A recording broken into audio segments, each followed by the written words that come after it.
first thing I'd like to do today is introduce you to some of PROVAIL's most dedicated supporters. Many of you are here because one of our cable captains invited you. These are people who have made significant contributions to PROVAIL already through donations of their time and financial support, and who understand that they can exponentially increase their impact by engaging their friends and families such as you to join them in supporting people with disabilities. By introducing new people to PROVAIL or reigniting your interest of someone who has known PROVAIL for years, you are building the strong community required to support people with disabilities to fulfill their life choices. If you're a table captain today, will you please stand to be recognized for your dedication and commitment to expanding your impact for PROVAIL.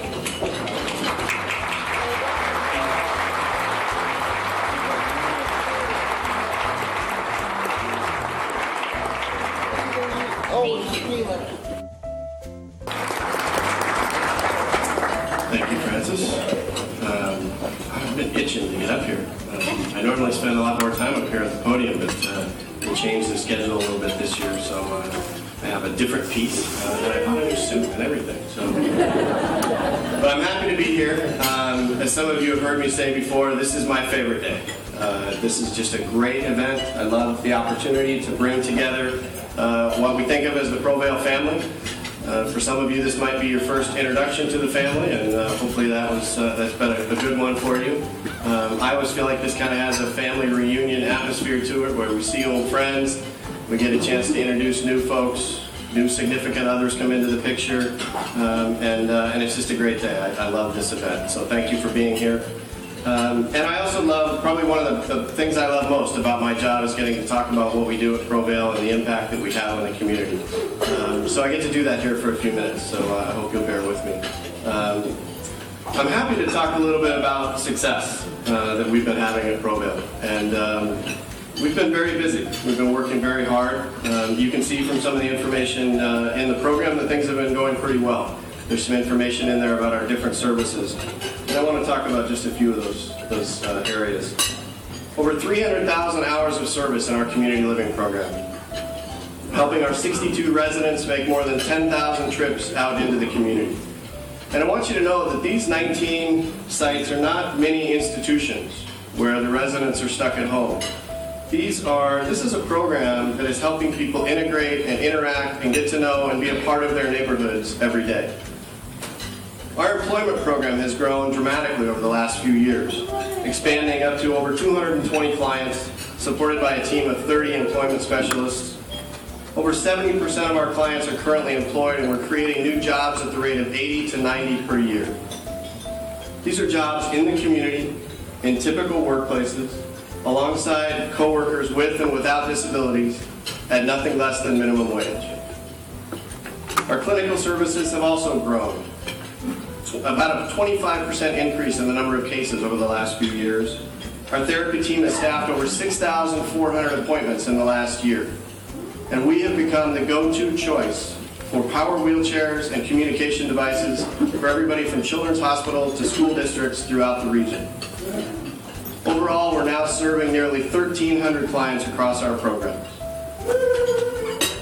So that information and the feedback that we get from our clients, their families, employers, and our funders tell us that we are truly doing good work.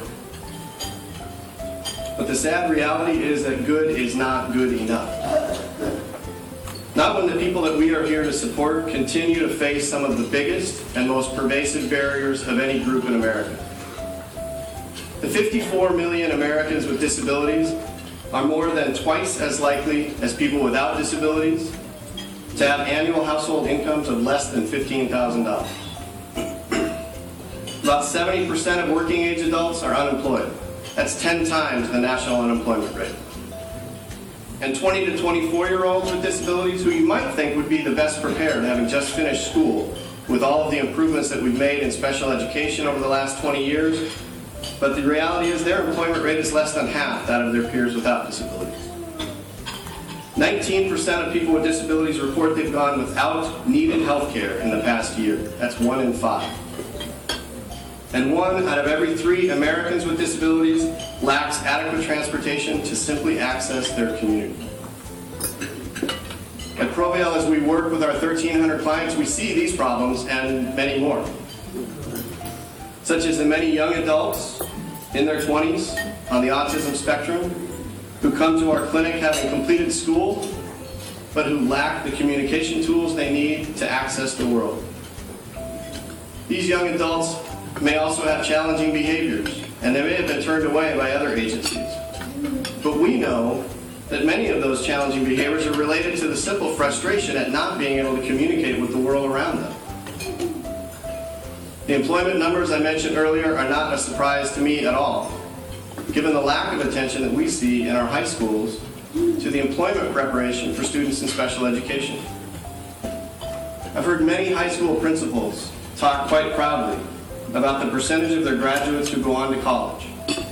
But not once have I ever heard a high school principal, even when talking only to special education parents, talk about the percentage of special education students from their school who have become employed or went on to college. Not once.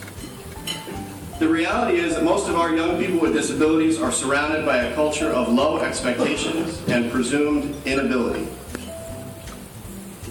And the barriers persist into the area of housing as well. Every year in Washington State, there are about 5,000 people who experience a traumatic brain injury and are hospitalized. For those who need a supported living environment when they recover, there are only 4 specialized residential programs for TBI survivors in all of Western Washington. And consider the fact that there are several thousand adults with disabilities around the state living at home with parents who are rapidly approaching a point where they would no longer be able to provide care for their adult children. We are facing an upcoming housing crisis that we are not at all prepared to serve these individuals when they can no longer live at home. In fact, Washington State ranks 37th in the nation when it comes to per capita spending on services for developmental disabilities. As a result, there are at least 15,000 people with developmental disabilities in the state today eligible to receive services but have no funding.